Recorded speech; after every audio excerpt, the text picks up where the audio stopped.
Որևէ կասկած չկա, որ Գյումրիի քաղաքապետ Վարդան Ղուկասյանի ձերբակալությունը Հայաստանի ներքին գործն է։ Այսօր Մոսկվայում կայացած ճեպազրույցի ժամանակ հայտարարել է Ռուսաստանի արտգործնախարարության պաշտոնական ներկայացուցիչ Մարիա Զախարովան։ Դրա հետ մեկտեղ մենք ընդգծում ենք, որ նախկինում քրեական գործեր էին հարուցվել Վանաձորի, Բերդի, Գորիսի այլ համայնքների ղեկավարների դեմ, նրանցից ոմանք ձերբակալվել էին։ Հուսով ենք, որ նման գործընթացները դատական իշխանության եւ ժողովրդի միջև պառակտման այդ համակարգի հանդեպ վստահության անկման չեն հանգեցնի։ Այդ մասին ի դեպ վերջերս խոսել էր նաև Հայաստանի վարչապետը հայկական ժողովրդավարության ֆորումի ընթացքում, նշել է Ռուսաստանի դիվանագիտական գերատեսչության ղեկավարը։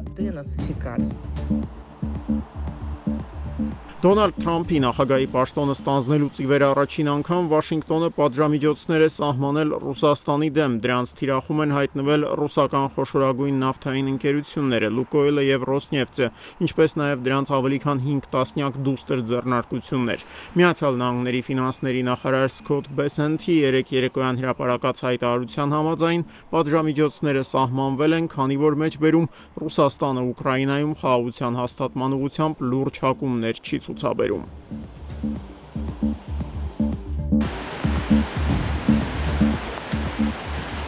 Եվրամիության երկրներն այսօր պաշտոնապես հաստատել են Ռուսաստանի դեմ պատժամիջոցների 19-րդ փաթեթն, այն ներառում է ռուսական հեղուկ բնական գազի ներմուծման արգելքն, ինչպես նաև Եվրամիության տարածքում ռուս դիվանագետների տեղաշարժի սահմանափակման նոր մեխանիզմի մշակում։ Պատժամիջոցների հաստատումը հնարավոր է դարձել այն բանից հետո, երբ իրենց վերջին առարկություններն են չեղարկել Հունգարիայի, Սլովակիայի եւ Ավստրիայի ներկայացուցիչները։ Եվրամիության գագաթաժողովին մասնակցել է նաև Ուկրաինայի նախագահ Վլադիմիր Զելենսկին, որի համոզմամբ Մոսկվայի դեմ առավելագույն ճնշման քաղաքականությունը խաղաղության հասնելու միակ իրատեսական ճանապարհն է։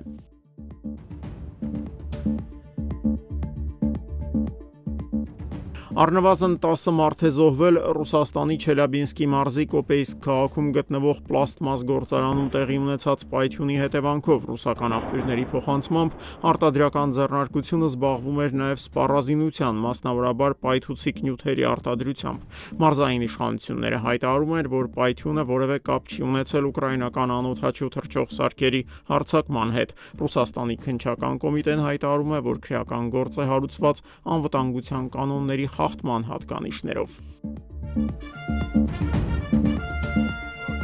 Ավարտին է մոտենում Միացյալ Նահանգների փոխնախագահ Ջեյդի Վենսի այցն Իսրայել։ Այսօր ամերիկացի պաշտոնյան հանդիպել է Իսրայելի պաշտպանության նախարարի եւ մի շարք բարձրաստիճան զինվորականների հետ, նրանց հետ քննարկելով Գազայում ամերիկյան նախաձեռնությամբ հաստատված հրադադարի ռեժիմի ամրապնդմանն ուղղված գործնական քայլերը։ Անդրադառնալով Պաղեստինյան ինքնավարության մյուս հատվածի Հորդանանի արևմտյան ափի ճակատագրին, Վենսը նշել է, որ Սպիտակ տունը կտրականապես դեմ է այդ տարածքների միացմանն Իսրայելին։ Արևմտյան ափն Իսրայելի կողմից չի բռնակցվելու, դա է Թրամփի վարչակազմի քաղաքականությունը, նշել է Միացյալ Նահանգների փոխնախագահը։